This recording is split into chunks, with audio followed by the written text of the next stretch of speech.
Ano? Wala kayo customer? Anong oras na mga iha? Anong nangyayari dito sa inyo? Ayan mga guys, wala silang customer anong oras na.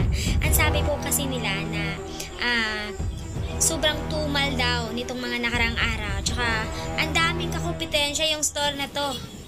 Halos tabi-tabi dito. Puro pareho-pareho yung aming mga tinda. Kaya hindi talaga dapat naaasa tayo sa iisang tindahan lang. Kaya ito yung sinasabi ko sa inyo. Ayan, pupuntahan natin yung pangalawa kong store. No? Makikita natin kung, ito. Kahit papano may bumibili. So, hindi tayo zero. Kung meron pa tayong ibang tindahan or ibang investment, hindi talaga tayo ma-zero araw-araw. Dahil kung matumal sa kabila naman, siguradong hindi tayo ma-zero doon sa kabila. So ako guys, no, hindi ako palaging nandito. Pinagkakatiwala ko lang itong tindahan na to sa mapagkakatiwalaan din naming tao. Kasi hindi naman pwede na andito lang tayo lagi. Katulad sa amin, no? Medyo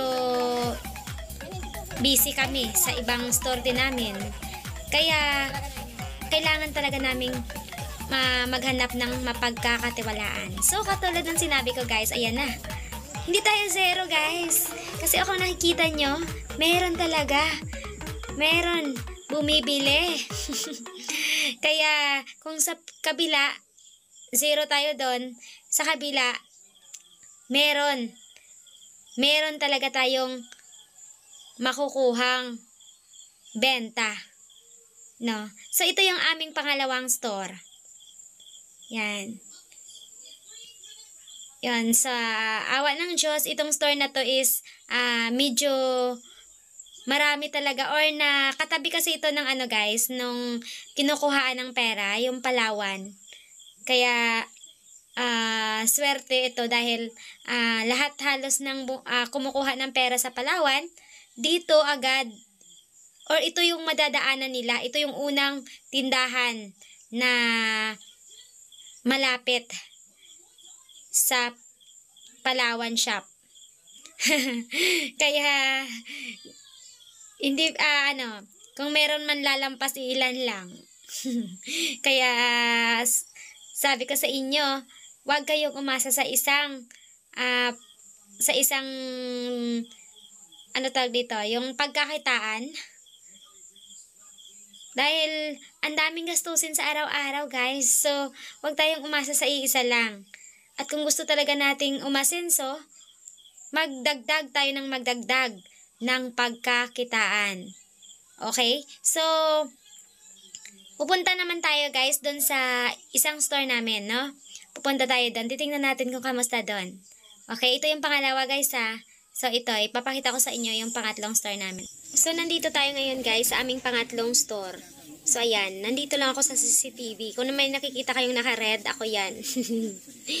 Yan. So, hindi na ako guys gumala kasi para hindi na rin ako makita ng mga inggiterang chismosa. Parang ako na yung nahiya sa kanila pag ako nagwa-vlog eh. Pag nagbi-video ako sa paligid, palagay ko parang may nakatingin sa akin. Kaya hindi na ako naglilibot. Lalo na dito, kasi maraming bumibili rin. So, yan. Yan. Sa tulad ng sinasabi ko sa inyo, guys, kapag marami kang pagkakitaan, marami kang investment, hindi ka talaga ma-zero. So, yan. Kung nakita nyo, may mga customer talaga na bumibili. So, thank you talaga. No? At hindi tayo talaga masero sa araw-araw. So, ayan. Ayan po. So, pupunta naman po tayo sa kabilang store po namin, no? So, bago tayo pumunta doon, please subscribe my channel and hit nyo na rin yung notification bell para updated po kayo sa aking sunodang mga videos. So, nandito na naman po tayo sa aming pang-apat na store. So, ayan. May bumibili din. So, masaya tayo guys na dahil kahit doon sa kabila is walang customer sa isang store natin, at least dito meron.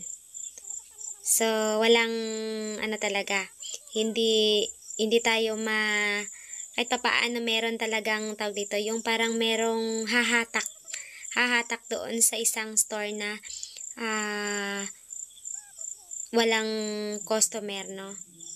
So, kasi pag walang hahatak doon, sa katulad noon, walang bumibili, syempre, saan mo kukunin yung mga pambayad mo doon sa mga tendera, sa mga expenses, ilaw, yon, mga electric fan na ginagamit nila, saan mo kukunin yon?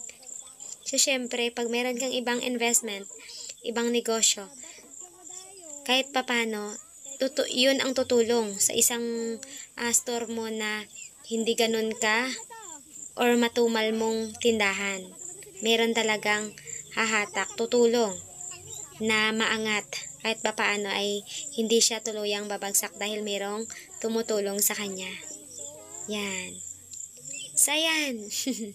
So, itong store na to ay meron din akong pinagkakatiwalaan dito. Pero, dito ako lumalagi. Sa lahat ng store namin, ito yung store na mas komportable akong magbantay dito, or palagay ko parang dito ako komportable kasi dito is merong CR, hindi katulad nung sa market na parang napababayaan yung CR. Yun, walang sumusunod. Hindi katulad dito na cleaners yung aking mga tao dito. Meron sa talagang sariling CR at hindi pang publiko. Kaya alam mo naman tayong mga babae, no? Mayat maya tayo ihi. Kaya dito ko mas gusto. So, ayan. So, guys, sana may natutunan kayo sa aking ibinahaging video ngayon. Yan. O, diba? May benta tayo. May benta tayo, guys. Hindi talaga tayo lulugi pag ganito. Kaya, sana may natutunan kayo sa akin. So, ayan, dito talaga ako nagpalipas ng oras. Hanggang sa magsara talaga nandito ako.